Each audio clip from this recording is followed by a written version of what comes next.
Les Tunisiens qui ont donc voté hier pour élire leurs députés, un peu plus de 5 millions d'électeurs étaient appelés aux urnes. L'instance supérieure indépendante pour les élections, l'ISI, pourrait annoncer de premiers résultats partiels dans la journée, mais elle a jusqu'au 30 octobre pour prononcer son verdict définitif. L'ISI qui a annoncé un taux de participation encore provisoire, estimé à 61,8%. Les partis favoris de ces élections, Nida Tounes et le parti Nahda. Un vote qui s'est déroulé sans incident majeur. Que retenir justement de cette journée de vote? Eh bien, tout de suite, nous retrouvons en direct de Tunis notre envoyé spécial Solène Nicolas. Solène, bonjour. Bonjour Naïma. Alors, ce qui vous a le plus marqué, Solène, c'est cet important dispositif de sécurité qui a été déployé les jours précédents. Oui, depuis la Révolution, le pays connaît un essor de djihadistes, notamment dans le sud-ouest du pays, au Mont Chaambi. Alors pour ces élections, l'armée s'est préparée à parer à tout acte terroriste.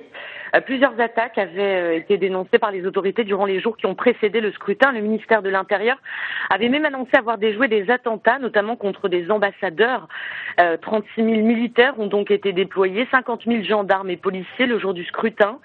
On les annonçait donc sous tension, ces élections, mais en tout cas, hier à Tunis, dans les rues et à proximité des bureaux de vote, l'atmosphère était détendue, ça n'a pas entamé la confiance des Tunisiens. Et puis dans l'après-midi, le Premier ministre Mehdi Joumoua a même effectué un trajet à pied dans les rues de Tunis, avenue Bourguiba, pour prouver donc que ces élections étaient sous contrôle, le climat apaisé et la Tunisie en sécurité. Voilà, donc pas d'incident majeur. Solène, lors de ce scrutin, on a pu voir beaucoup de partis, beaucoup de candidats.